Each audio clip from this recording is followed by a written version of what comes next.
After a long summer of fighting fires, many firefighters become professional pyrotechnicians. You or one of your people walk up with a torch, and how do you decide what side to start the fire in and get it going? And then how do you monitor?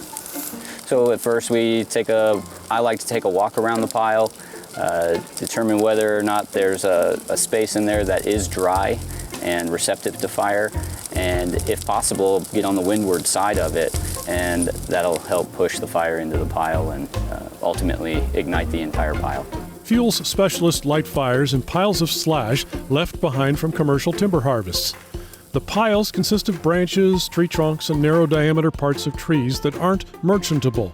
The piles are made by the contractors who harvest the timber. And depending on the terrain and volume of material, the piles are built by hand or machine and come in several sizes. Some of those can be quite large when they're made by machines. We've talked today about how sometimes they're about the size of a house. But then we also have smaller piles where folks are, piling those sticks by hand, and those are going to be much smaller, maybe a 5x5 area. And so then our fire crews come out here, they use drip torches, and they light just specifically those piles. Burning conditions are carefully monitored. Ideal burning conditions include recent rains and snow on the ground, both of which extinguish drifting embers. Also good are light winds that disperse the smoke. Smoke dispersal is pretty great. Folks aren't really going to see, a large plume of smoke or anything like that from town. They might see a whiff of it here and there. But those piles will continue to smolder for about 24 to 48 hours, and they'll remain hot in that area for a few days after that. But, our firefighters are out here every day kind of patrolling the area and making sure that everything's in check. When conditions are right, hundreds of slash piles are ignited each day.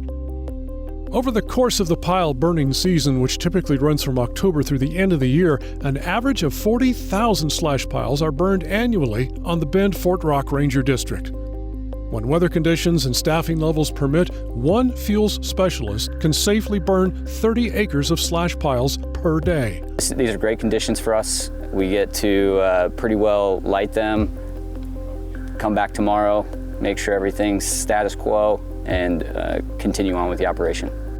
Extrapolate pile burning activity across all the national forests in Oregon, and you begin to get a sense of the size and scope of this annual ritual. We burn across the forest when conditions are good, and this week, has really lined up for all of our districts, including Crescent, Bend-Fort Rock, and Sisters District, to ignite piles on their district. So while folks are out and about, usually, driving on a highway or things like that, they might see some of those small smoke plumes popping up.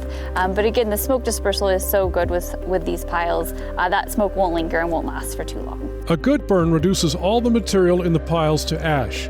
Seeds from surrounding trees germinate in that ash, and within 5 to 7 years there's almost no evidence of a burn, just young trees in a widely spaced and much more fire-resistant forest. An example that comes to mind is the Roslyn Road fire last year, and the fire was pushing directly into a previously treated area, and we were able to then hook the fire and stop it just inside of that treatment.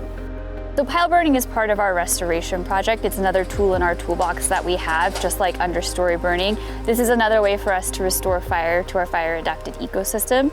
And in this sense, we're also, taking down those lighter fuels and removing those heavier fuels that are an issue should a wildfire start. From the Deschutes National Forest, I'm Brooks Snavely for The Great Outdoors.